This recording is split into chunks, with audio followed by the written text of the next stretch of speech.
Kanalımdan ve mutfağımdan herkese merhabalar. Bugün bol çikolatalı, bol fıstıklı, muhteşem bir kurabiye yapacağız. Kurabiyenin de ötesinde böyle çikolatalı lezzetinde muhteşem bir atıştırmalık, özel günlerinizde de sofranızı güzelleştirecek bu lezzete mutlaka şans vermelisiniz. Buyurun nasıl yapmışım beraber izleyelim. Kurabiyemizi yapmaya başlayabiliriz. Bunun için öncelikle oda sıcaklığındaki 250 gram tereyağımı alıyorum. Ardından yarım çay bardağı sıvı yağ var. Onu ekliyorum. 1 su bardağı pudra şekerim var. Onu ekliyorum. 1 su bardağı nişasta. Ben buğday nişastası kullandım. Fakat mısır nişastası da kullanabilirsiniz. Ardından unumu ekliyorum. Unu azar azar ekleyin. Yoğurdukça kıvam alacaktır. O nedenle kontrollü eklemekte fayda var. Çünkü unun kalitesine ve markasına göre, cinsine göre un miktarı herkeste farklılık gösterebilir. O nedenle tariflerinizde unu eklerken lütfen kontrollü bir şekilde azar azar ekleyerek, yani yoğurduktan sonra takviye ederek eklemeye devam edin. 1 paket vanilya, 1 paket kabartma tozu. Malzemelerimi ekledim. Şimdi yoğuruyorum.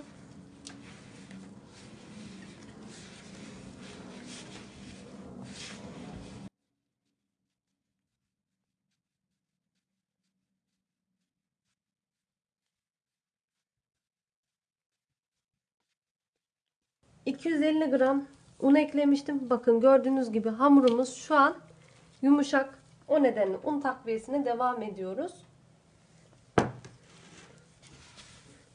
Hamurumuzun kıvamı hazır. Göstermek istiyorum. Şu şekilde şekil verilebilecek kıvamda. Bu aşamaya kadar toplamda 400 gram un kullandım. Fakat bunun öncesinde şu şekilde bir çimdik tuz ekliyorum.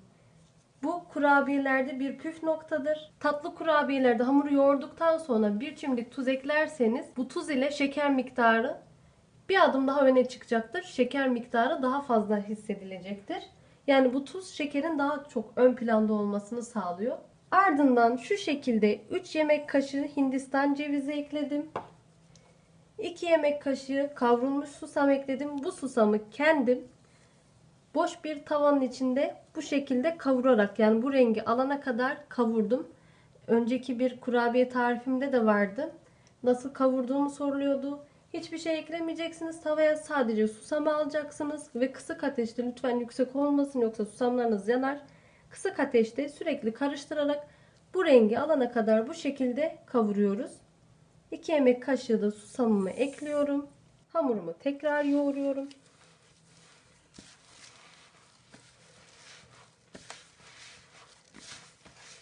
Bu aşamada şunu da hatırlatmak istiyorum. Elinizde yoğurduğunuz zaman elin ısısı ile hamurunuz daha çok ısınacaktır ve daha çok yumuşayacaktır. Fazla un isteyecektir. O nedenle çok el kullanmadan, çok yoğurmadan kısa sürede hemen bu işlemi hızlı olarak yapmanızı tavsiye ederim. Hamurumuz hazır. Şekil verme aşamasındayız. Bunun için hamurdan öncelikle şu şekilde bir hamur alıyorum. Kabartma tuzu da eklediğimiz için hamurun büyüyeceğini ve genişleyeceğini unutmayın lütfen. Büyüklükleri sizin oluşturmuş olduğunuz bezeye göre değişecektir. Şu şekil yeterli. Bakın hemen şu şekli veriyorum. Tekrar gösterelim. Çok büyük bir hamur almanıza gerek yok. Hamurun şu şekilde dağınık oluşu sizi korkutmasın. Yani bu şekilde dağınık diye un eklemeye devam etmeyin. Hamurun yapısını bozarsınız.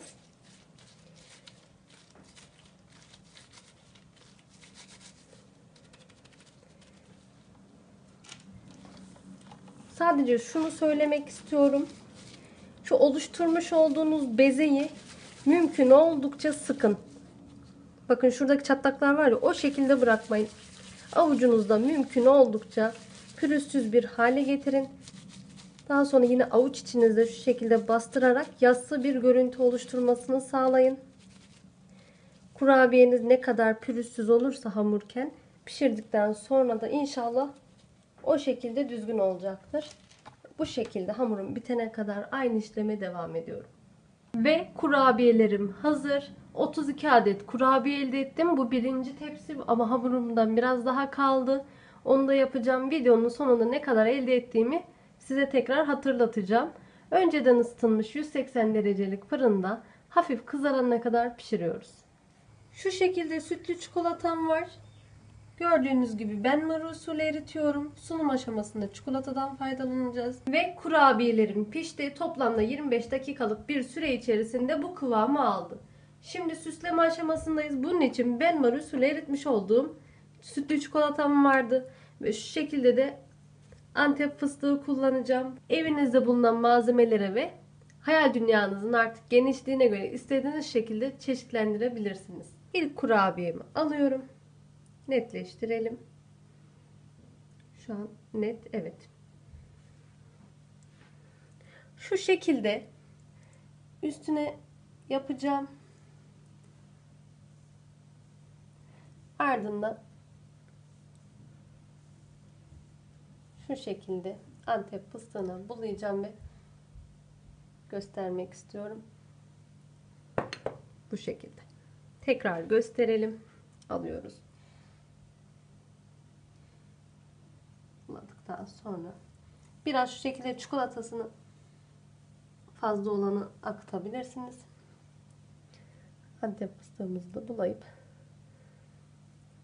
bu şekilde hazırlıyoruz. Ve kurabiyelerim hazır. Çikolataya buladıktan sonra şu şekilde fıstıkları buladım. Ardından buzdolabına kaldırdım ve çikolatamız dolana kadar buzdolabında beklettim. Yakından da göstermek istiyorum. Birini alalım. Şu şekilde netleştireyim. Bakın görmüş olduğunuz gibi aynı pastanelerde satılan kurabiyeler gibi oldu. 32 adet bir tepsilik olmuştu. Kalan hamurumla da şu şekilde yaparak toplam 40 adet kurabiyeyi tamamladım. Vermiş olduğum malzeme listesi ve oluşturmuş olduğum bezenin büyüklüğüyle videoda da görmüş olduğunuz gibi toplamda 40 adet bu şekilde kurabiye elde ettim. İç dokusunu da göstermek istiyorum. İç dokumuzda bu şekilde böyle damağa yapışan değil de hafif kıyır kıyır bir lezzet arıyorsanız bu kurabiye tam da sizin o isteğinizi, o arzunuzu karşılayacaktır. Bu güzel tarifimiz ile yine bir videonun daha sonuna geldik. Videomu beğenip kaydetmeyi, kanalıma abone olmayı, yeni videolardan haberdar olmak için de bildirim sesini açmayı unutmayın lütfen. Video ile ilgili soru, görüş ve önerilerinizi hemen bu videonun altında bulunan yorum kısmından bana ulaştırabilirsiniz. Bir sonraki lezzette görüşmek üzere. Hoşça kalın. Kendinize çok iyi bakın.